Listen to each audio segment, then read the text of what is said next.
Todo mundo me ouve? Marcão, ouve aí? Beleza? Henrique, tá bom. Vamos orar então. Vamos pedir que o Senhor Deus nos abençoe nesse momento. Pai bendito, nós somos gratos ao Senhor pela misericórdia Tua. O Senhor nos concedeu mais esse tempo aqui para louvar, bendizer, agradecer Teu santo nome, ouvir a Tua palavra e que nós saibamos como trabalhar com tudo isso. Que as nossas mentes, os nossos corações, nosso espírito saiam daqui edificados, porque a Tua palavra, sempre que ela chega, ela modifica onde ela alcançar. Obrigado por isso. Abençoa esse tempo e nos livre de todo mal no nome de Jesus. Amém. E aí, meus irmãos, hoje eu vou falar um pouquinho sobre a volta de Cristo para a sua igreja. E nós vamos trabalhar bastante alguns textos básicos, para nós podermos entender um conceito que não é muito discutido na igreja. A iminência da volta do Senhor. Diz o dicionário que iminência significa algo que pode acontecer a qualquer momento. É diferente de eminência. Eminência é um título, é uma palavra que significa uma pessoa de uma posição mais alta, status elevado. Iminente não.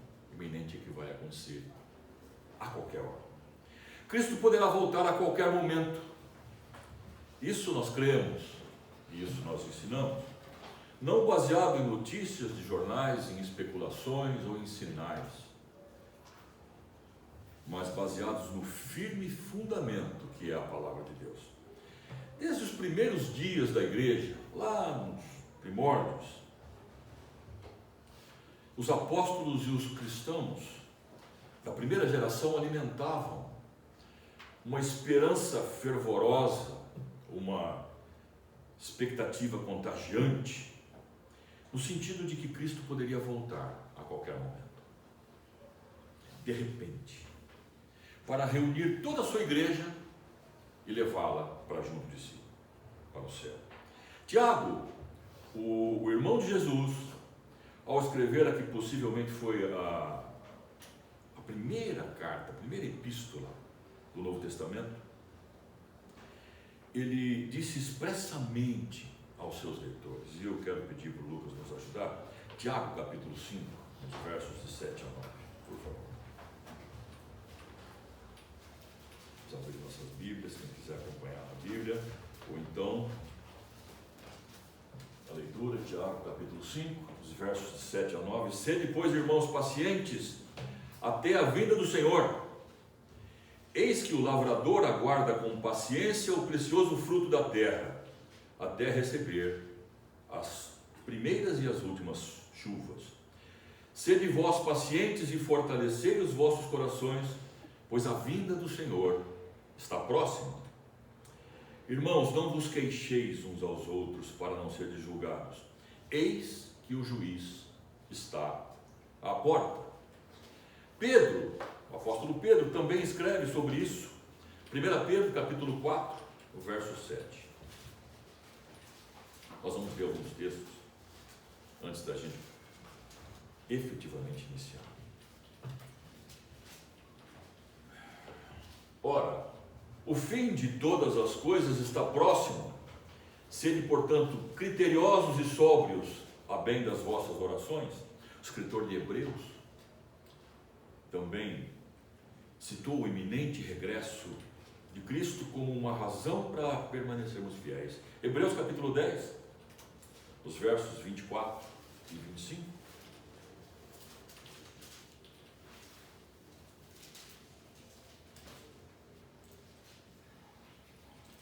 Consideremos-nos também uns aos outros para nos estimularmos ao amor e às boas obras.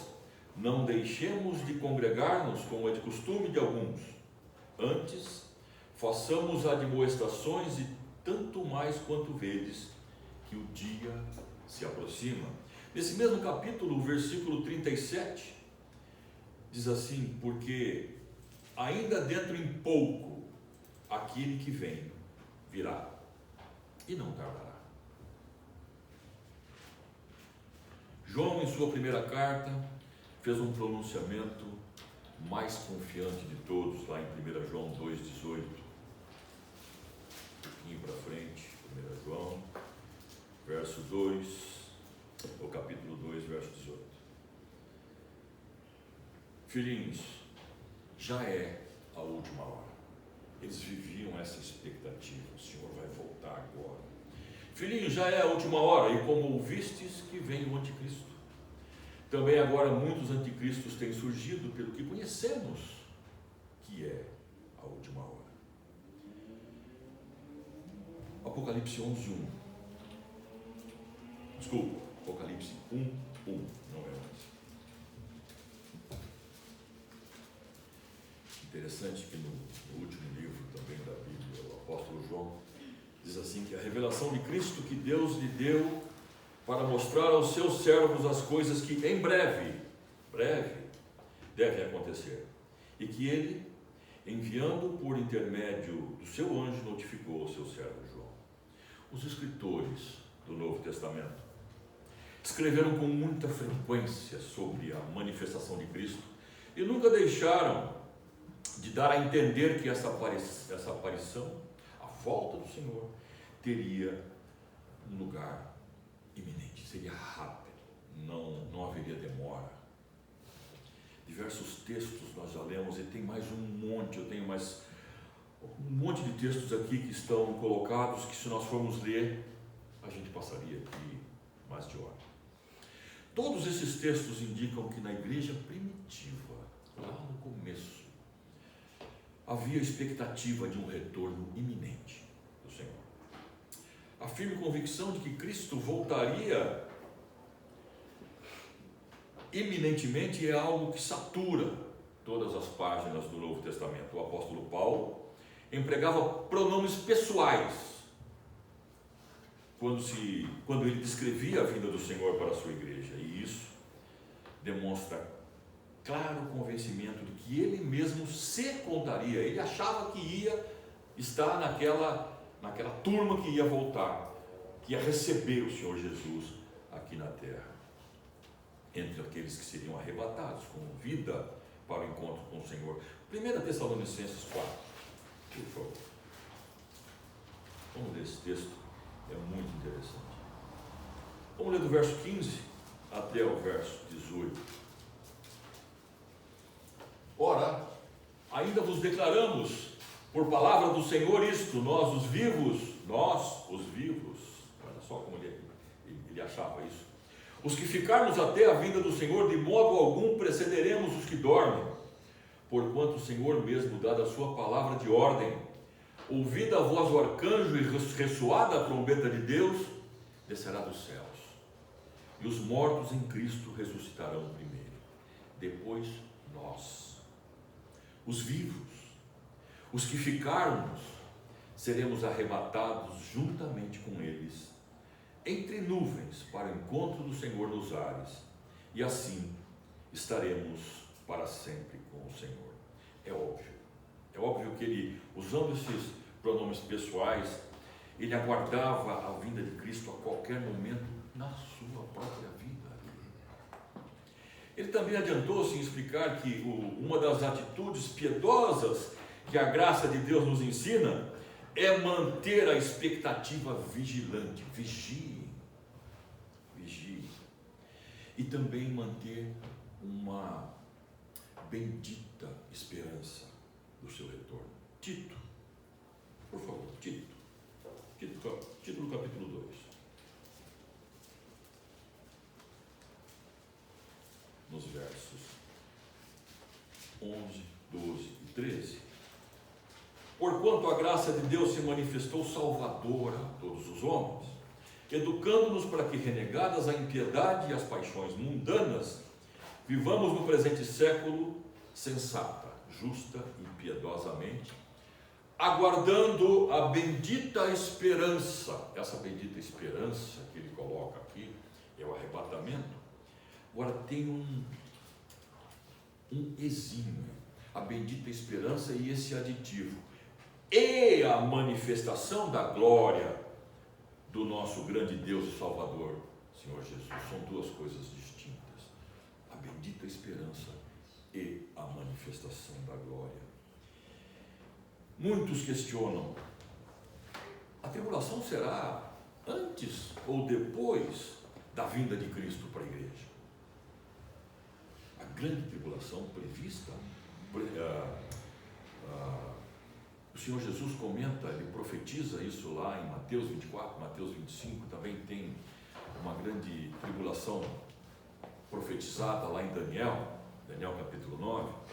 Nós cremos e ensinamos que a igreja não passará pela tribulação prevista pelo Senhor, mas alguns estudiosos, cristãos de profecia, insistem atualmente que os cristãos não devem ter nenhuma expectativa imediata do retorno de Cristo. Em lugar disso, eles dizem que deveríamos aguardar o início do período da tribulação. Essa tribulação de 7 anos, o cumprimento de certos juízos e sinais preliminares a isso, o surgimento do anticristo e todos os eventos que o antecedem, deverão fazer parte desse tempo da igreja. Eles dizem assim, não a palavra de Deus. Quando falam dessas coisas futuras, dão muito ênfase à ansiedade e à ruína que isso trará ao povo de Deus. No que diz respeito a eles, a bendita esperança unicamente será relevante depois que a igreja estiver passado pela tribulação e sido purificada. O que acontece é o seguinte, isso é um contrassenso, porque a igreja não vai ser purificada por tribulação. Cada um de nós que fazemos parte, que somos a igreja de Deus, nós somos purificados pelo sangue do Senhor Jesus. Pelo sangue derramado lá na cruz, pelo ato do Senhor Jesus que de uma vez por todas venceu na cruz. Não por tribulações, não pela grande tribulação. Tribulações nós passaremos aqui. O Senhor Jesus mesmo diz: no mundo passais por aflições, mas tende bom ânimo, porque eu venci o mundo, ele venceu o mundo e nós não vamos passar por aquela grande tribulação, mas pequenas tribulações teremos. Todos os dias nós temos. Então, outro ponto de vista é de que a tribulação já existiu. Muitos. Eu diria que são pessoas até zelosas, mas com uma hermenêutica completamente errada, vamos colocar assim. Com a destruição do templo de Jerusalém nos anos 70, lá atrás, onde houve um cerco de 7 anos, e que o retorno de Cristo só se fará depois desse período que nós estamos vivendo, e o arrebatamento será junto com as coisas no fim. Também estão equivocados, porque a palavra de Deus não diz isso. À primeira vista, essas posturas podem até parecer com fundamento, mas usando uma hermenêutica que nós usamos, literal, está escrito, histórico, gramatical, normal, aquela que nós lemos e entendemos o que está escrito, não existe essa possibilidade, não há essa possibilidade de nós passarmos por essa tribulação. Mas eles usam alguns textos fora de contexto e de forma, como eles dizem, irrefutável. Por exemplo, vou dar um texto, 2 Tessalonicenses, capítulo 2. 2 Tessalonicenses, capítulo 2, os versos de 1 a 3. Eles dizem, isso é irrefutável. Olha só, irmãos, no que diz respeito à vinda do nosso Senhor Jesus Cristo e a nossa reunião com Ele, vos exortamos a que não vos demovais da vossa mente. Isso quem escreveu foi o apóstolo Paulo. Com facilidade nem vos perturbeis, quer por espírito, quer por palavra, quer por epístola, como se procedesse de nós, supondo que tenha chegado o dia do Senhor. Ninguém de nenhum modo vos engane, porque isso não acontecerá sem que primeiro venha a apostasia. Interessante. Como argumento de que a igreja vai passar pela tribulação, eles usam esses textos. na verdade, esse texto com o termo lá no final, supondo que tenha chegado o dia do Senhor, se refere ao tempo da volta do Senhor Jesus, depois de tudo consumado, depois da grande tribulação. Ele vem, vence, julga e inaugura o milênio. E no verso 3, o termo apostasia aqui é muito interessante, porque muitos traduzem como o desvio da igreja. É uma boa tradução. Mas também existem diversas outras possibilidades. Uma delas é que na minha opinião é o mais adequado para esse contexto, é que essa apostasia é o rapto, é o tirar, é o arrebatar da igreja. Outro argumento é que se o apóstolo Paulo escreveu a primeira carta aos Tessalonicenses, esse argumento é bem forte para nós, para consolá-los. A primeira carta aos Tessalonicenses, o apóstolo Paulo está consolando aqui, nós lemos um texto agora, está consolando aqueles que achavam que os que já tinham morrido não tinha mais jeito, e que eles mesmos já tinham sido deixados para trás pelo Senhor. Olha só, muitos falsos mestres ensinavam isso lá, e parece que tem isso hoje ainda na igreja. O que acontece é o seguinte: por que nesse texto, 2 Tessalonicenses, que é uma carta posterior à primeira, o apóstolo Paulo escreveria alguma coisa que contradiz a outra? Se ele diz que nós seremos arrebatados, nós seremos arrancados da terra, consolai-vos, pois, com isso uns aos outros, e lá no capítulo 5 de 1 Tessalonicenses ele diz que nós não fomos destinados à ira. Nós vamos ler isso daqui a pouquinho, mas aguardamos a salvação do Senhor. O grande problema, como eu disse agora há pouco, é que lá em Tessalônica haviam falsos mestres, e Paulo escreve essas cartas justamente para esclarecer aos cristãos dali que eles não deveriam deixar se enganar por eles, mantendo os ensinos que haviam recebido diretamente do apóstolo. E ainda até hoje, pessoas perguntam de uma forma um pouco contundente, até para quebrar a infalibilidade e a veracidade da palavra de Deus.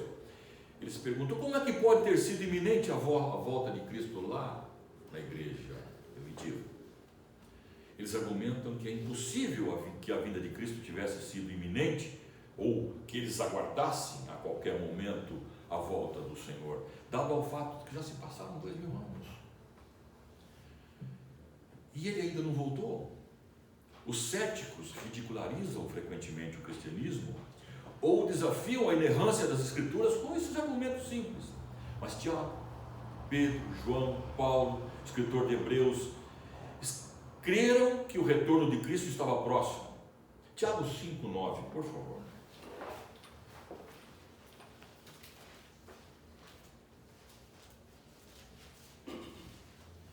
Tiago 5,9 diz assim, nós já lemos isso, hein?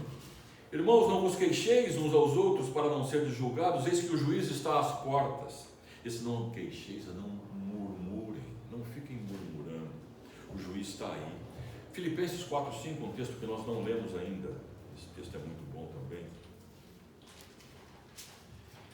Seja a vossa moderação conhecida de todos os homens, perto está o Senhor.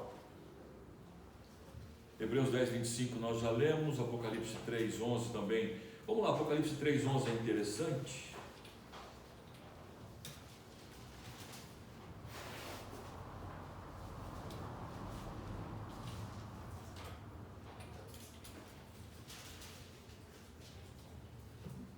Venho sem demora, diz o Senhor. Conserva o que tens, para que ninguém tome a tua coroa. Eu venho, eu volto.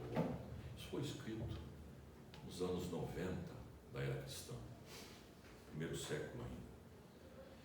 Então, como é possível que ele ainda não tenha vindo? Eles afirmam. E afirmam também que nós somos vítimas de uma fraude.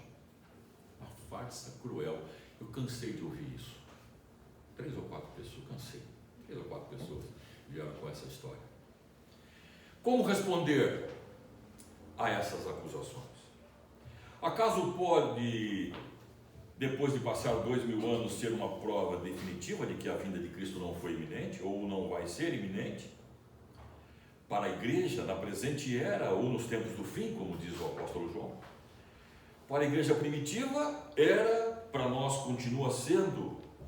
Será que eles estavam equivocados mesmo? Certamente não é assim. Vamos lembrar da declaração do Senhor Jesus em Mateus 24, 42, por favor.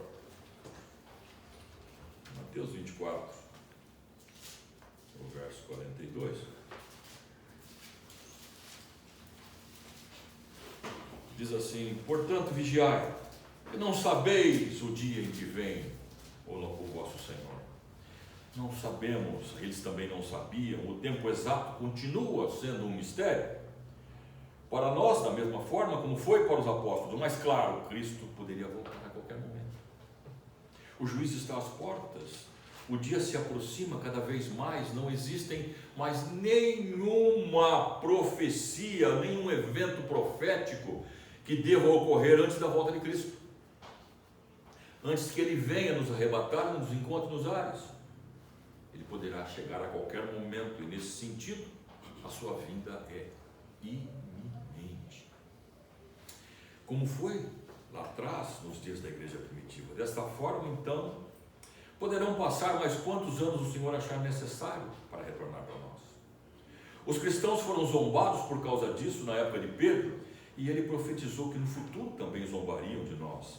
2 Pedro, por favor, capítulo 3, os versos de 3 a 9.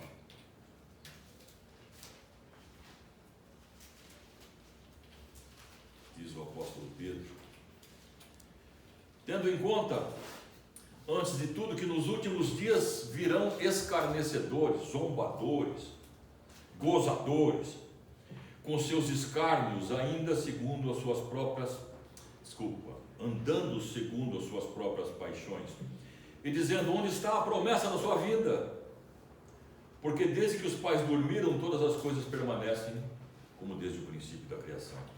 Porque deliberadamente esquecem que de longo tempo houve céus, bem como terra, a qual surgiu da água, e através da água pela palavra de Deus, pelos quais veio a perecer o mundo daquele tempo, afogado em água. Ora, os céus que agora existem e a terra, pela mesma palavra, têm sido entesourados para o fogo, estando reservados para o dia do juízo e a destruição dos homens.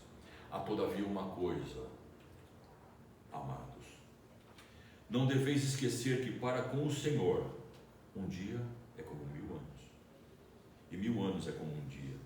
Não retarda o Senhor a sua promessa, como alguns julgam demorada.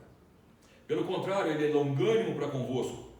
Longânimo é paciente, muito paciente para convosco, não querendo que nenhum pereça, senão que todos cheguem ao arrependimento. A quantidade de tempo terreno não tem importância. Deus é atemporal. Deus está fora do tempo. O seu ponto de vista é extremamente relevante. Deus não é limitado pelo tempo como nós somos. E nenhuma quantidade de tempo pode colocar em dúvida a sua fidelidade ou a sua confiabilidade. Cristo não voltará até que se cumpra por completo os misericordiosos propósitos de Deus. Por esta razão, a sua volta é iminente, continua sendo iminente, e isso é muito importante para nós, Igreja de Deus, porque a sua iminência tem um poderoso efeito santificador e purificador.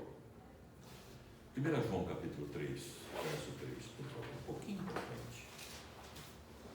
1 João 3:3 diz assim: e assim mesmo se purifica todo o que nele tem esta esperança, assim como ele é puro. Nós esperamos, nós aguardamos, nós temos essa esperança. Então, o efeito desta iminência é purificador e santificador. Mas eu quero ler um texto especial, Romanos capítulo 13, nos versos 11 a 14.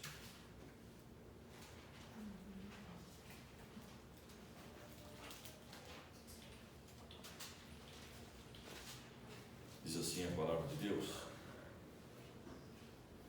e digo isso a vós outros que conheceis o tempo, que já é hora de vos despertardes do sono, porque a nossa salvação está agora mais perto de que quando no princípio cremos.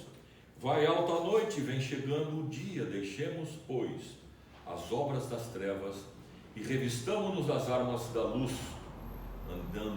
andemos dignamente como em pleno dia, não em orgias e bebedices, e não em impudicícias e dissoluções, não em contendas e ciúmes, mas revesti-vos do Senhor Jesus Cristo, e nada disponhais para a carne no tocante às suas concupiscências. Paulo aí diz que nós precisamos despertar. Acorda, vocês estão dormindo. Acorda desse sono, porque a nossa salvação, e essa salvação ele não está falando da salvação espiritual, porque todos ali já criam, já tinham sido salvos, mas da salvação aqui da terra, de tirar dessa tribulação que nós vivemos, desse tempo mau, que a palavra também diz que dias maus nós iremos passar. Ele diz, é a salvação de tudo isso. A nossa salvação de tudo isso está agora mais próxima do que quando cremos no princípio. Dessa maneira, esse chamado de Paulo, chamado imperioso, esse chamado fantástico, pressupõe que o regresso de Cristo é iminente. Se tivesse que ocorrer alguns outros acontecimentos antes da tribulação, ou melhor, eventos escatológicos como a tribulação, antes do regresso de Cristo da sua igreja, Paulo teria escrito, Paulo teria dito, pessoal, aguardem que a tribulação, aquela grandona lá vem aí. Mas ele não fala nada disso. Ele disse, olha, vocês despertem, vocês acordem, porque a volta do Senhor é iminente. Ela vai voltar. E, enfim, a noite está avançada e o dia está próximo. Esses são os termos que Paulo usa, deixando claro que a volta de Cristo será a qualquer momento. Olha, vai ser, a noite está acabando, mas isso para a igreja. Como eu disse, o arrebatamento vai nos libertar de tudo isso, mas para os incrédulos, a volta do Senhor lá na frente é para juízo, e um juízo pesado. Da mesma forma, nós vamos ler um texto bem grande agora, 1 Tessalonicenses capítulo 5, dos versos 1 a 9.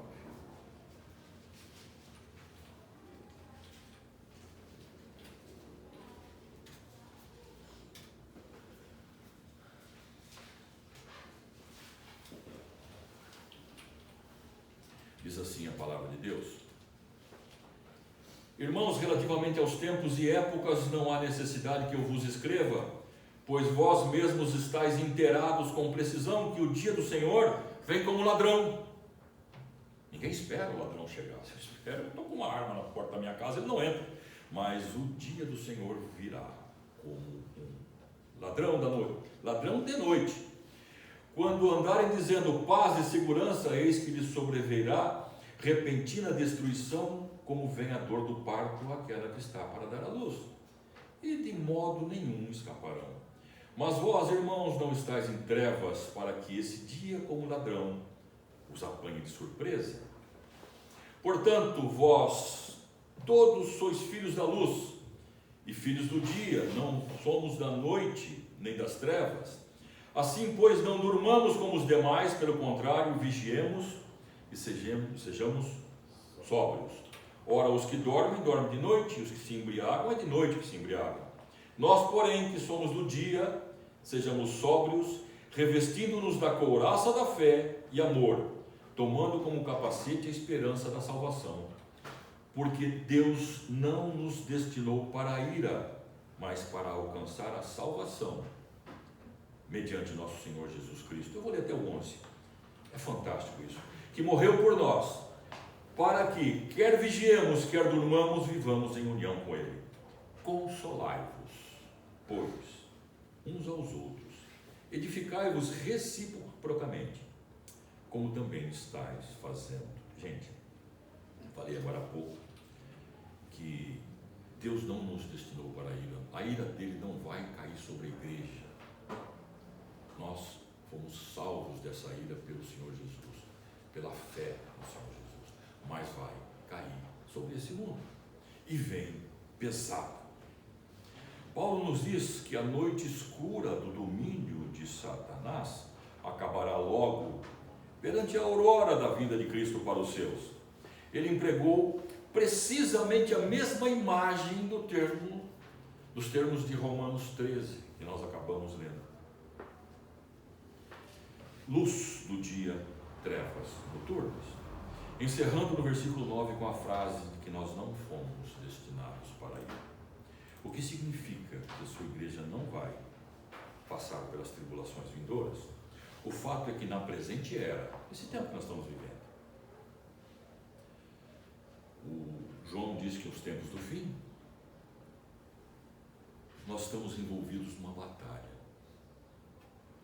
O que é ilustrado por Paulo em Efésios do capítulo 6, não precisam abrir não, senão nós vamos ficar muito longe com isso. Em Efésios capítulo 6, o Paulo nos dá a figura de um soldado romano, onde ele se prepara para a batalha com o capacete, com a couraça da justiça, com a sandália do evangelho, enfim, ele está pronto para a batalha, como nós deveremos estar prontos para a batalha. A proximidade do fim não diminui a seriedade da guerra ou da batalha. Pelo contrário, não é hora de afrouxarmos a nossa vigilância, mas exatamente por isso,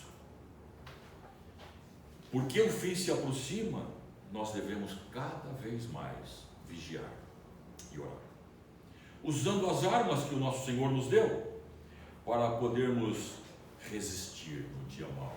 Efésios capítulo 6 fala isso. Eu digo essas armas para que vocês possam resistir no dia mau. O dia mau vem, estamos vivendo, e todo dia vem coisas ruins.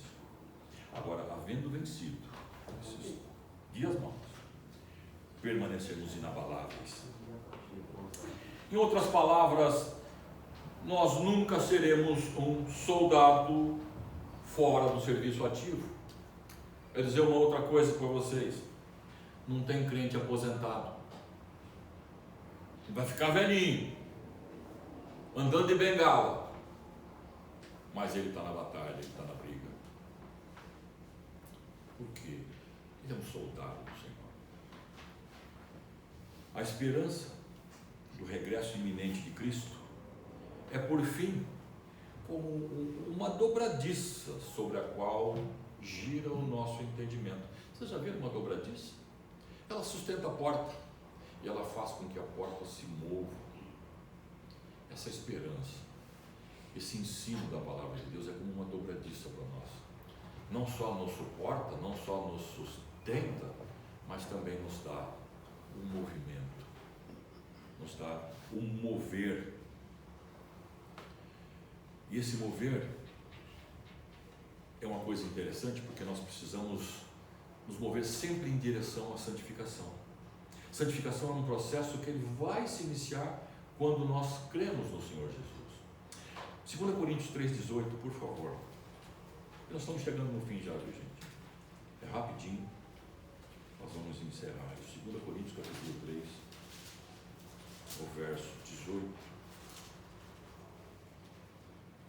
E todos nós, com o rosto desvendado, contemplando como por espelho a glória do Senhor, nós somos transformados de glória em glória, na sua própria imagem, como pelo Senhor, o Espírito. Esse é um processo da santificação, de glória em glória, passo a passo. Ninguém, quando aceita o Senhor Jesus, está pronto. Agora eu já sou o cara, estou lá no topo. Não, é uma escada que a gente sobe um degrau, dá uma escorregada, sobe outro degrau, fica parado um pouquinho e vai subindo, até que o trabalho dele, não nosso, se complete em nós. Esse trabalho é passivo. Então a santificação esse processo de glória em glória, de fé em fé, dia a dia, buscando ao Senhor, tentando fazer as coisas como o Senhor ensina, esse é o processo de santificação. E quando nós iniciamos esse processo, nós somos revestidos da justiça de Cristo. A justiça de Cristo é um evento que ocorre uma vez só para sempre. Nós somos justificados. Pronto. Agora, esse processo contínuo que nós passamos, que nós chamamos de processo de santificação, só vai se encerrar quando nós estivermos com o Senhor. Nós não podemos nos esquecer que dentro de nós habita a semente de Adão. Somos pecadores. Justificados, libertos, mas a raiz está lá. Eu queria revisar com vocês alguns textos-chave para que nós possamos ter uma ideia clara a respeito dessa iminência da volta de Cristo para a sua igreja. Tiago 5,8, por favor, eu não vou abrir mais não, só vou acompanhar ali agora. Tiago 5,8 também depois o 9. Sendo também vós pacientes e fortalecei o vosso coração, pois a vinda do Senhor está próxima.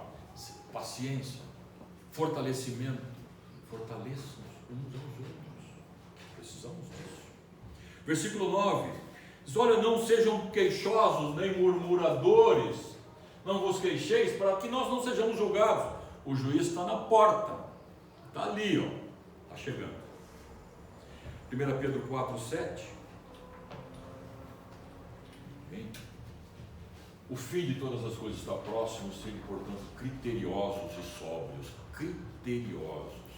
Gente, vamos fazer as coisas com critério, vamos analisar o que eu posso, o que eu devo, o que eu não posso fazer. Tudo posso, mas nem tudo me convém. Tudo posso, mas nem tudo edifica, diz o apóstolo Paulo. Vamos buscar as coisas que edificam.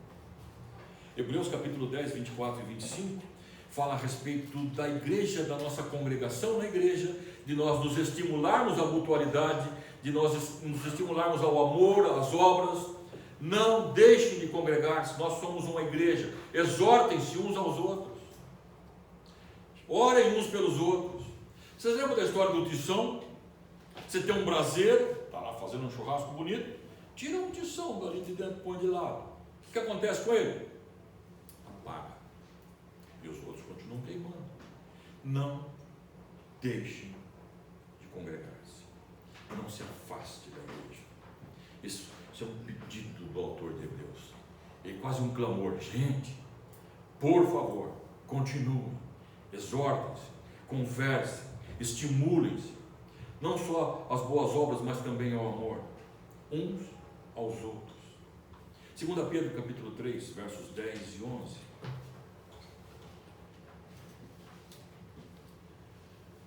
Virá, entretanto, como um ladrão, nós ouvimos esse texto, o dia do Senhor, no qual os céus passarão com estrepitoso estrondo, os elementos se desfarão abrasados, também a terra e as obras que nela existem serão atingidas, visto que todas essas coisas vão de ser assim desfeitas, deveis ser tais como os que vivem em santo procedimento de piedade, procedimento santo, procedimento correto. Piedade. O que é piedade? Piedade é viver na dependência de Deus, viver aos pés do Senhor. É crer que Ele realmente cuida da nossa família, Ele cuida de mim, Ele cuida da minha saúde, Ele cuida de todas as coisas que me são afetas. Piedade.